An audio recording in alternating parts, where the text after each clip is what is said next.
শিম আলুর এই মাছের পাতলা ঝোল একবার খেলে আর একবার রান্না করতে মন চাবে। আশা করি তোমাদেরও অনেক অনেক ভালো লাগবে। আর একটি নতুন রেসিপিতে তোমাদের সবাইকে স্বাগত। আজকের রেসিপিটি আমি তোমাদের সাথে শেয়ার করব মাছ দিয়ে শিম আলুর পাতলা ঝোল। খেতে কিন্তু দারুণ হয়। কালিবাস মাছ নিয়েছি আমি এখানে 4 থেকে 5 পিস, মাথা নিয়েছি এক টুকরো। এটাকে ভালো করে আমি এখন মুসমুসো করে ভেজে নেব। মাছের স্বাদ কিন্তু দ্বিগুণ হয় মাছটাকে ভালো করে ভেজে নিতে হয়। অনেকে মাছ না ভেজে রান্না করে, মাছটা ভেজে রান্না করলে খুব ভালো হয়। মুসমুসো করে মাছটাকে আমি ভেজে নিয়েছি। এখন মাছটাকে তুলে নেব। আর মাছটা অনেক সুন্দর করে ভাজা হয়েছে। মাছ ভাজা হয়ে গেলে এই তেলেই আমরা সবজিটা রান্না করে ফেলবো। আমি মাছটা তুলে নিয়ে দিয়ে দিলাম গোটা জিরে। জিরেটাকে একটু ভেজে নিয়েছি। এখন কেটে রাখা আলুগুলো দিয়ে দিলাম। আলুগুলোকে একটু হালকা করে ভেজে নিয়েছি। এর সাথে অ্যাড করে দেবো এখন এই আস্ত করে সিম। আস্তে আস্তে সিমটা আমি আজকে দিয়েছি। কষিয়ে আছে সিমগুলো, অনেক অনেক ভালো লাগবে এভাবে রান্না করলে। গুঁড়া মশলাগুলো অ্যাড করে দেবো। হলুদের গুঁড়া দিয়ে দিলাম, লবণ দিয়ে দেবো পরিমাণ মতো, আর দিয়ে দেবো মরিচের গুঁড়ো।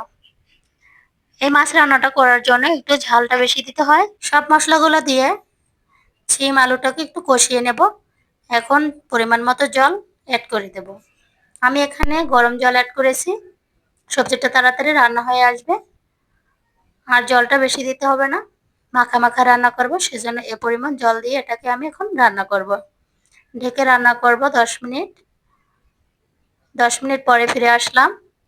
শিমটা আমার অনেক সুন্দর রান্না হয়ে গেছে, আলুটাও সেদ্ধ হয়ে গেছে। ভেজে রাখা মাছগুলো এখন এর সাথে অ্যাড করে দেব। মাছটাকে দিয়েও আর একটু নেড়ে চেড়ে দিতে হবে, মাছের গায়ে যাতে ঝোলটা ভালো করে লবণ মশলাগুলো ঢুকে যায়। মাছটা মুসমুসে করে ভাজা, তাই এটাকে আমি একটু আগেই দিয়ে দিলাম। মাথাটাকে ভেঙে দেব, মাছের স্বাদও দ্বিগুণ হবে। মাথাটাকে ভেঙে নেড়ে ছেড়ে সবজির সাথে, সিমের সাথে, আলুর সাথে মিলিয়ে দিলাম। কালীবাউস মাছ দিয়ে অসাধারণ এই রান্নাটি বাসার সকলেরই খুব পছন্দ হয়। এভাবে একবার বাসায় ট্রাই করে দেখবে, অনেক অনেক ভালো লাগে। সিমটা কত সুন্দর তুলতুলে নরম হয়ে গেছে, আলুও সেদ্ধ হয়ে গেছে, ঝোলের কালারটা খুব সুন্দর আসছে। এখন অ্যাড করে দেব ধনিয়া পাতা, জিরার গুঁড়ো দিয়ে দেব 1 টেবিল চামচ। এটাকে দিয়ে আর একটু নেড়ে ছেড়ে রান্না করব।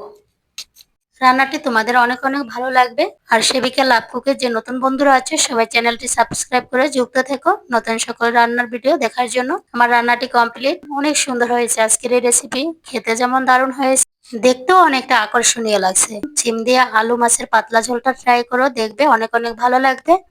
আজকে আর নাই, সবাই ভালো থেকো, সেবিকা লাভ কুকের সাথে থেকো।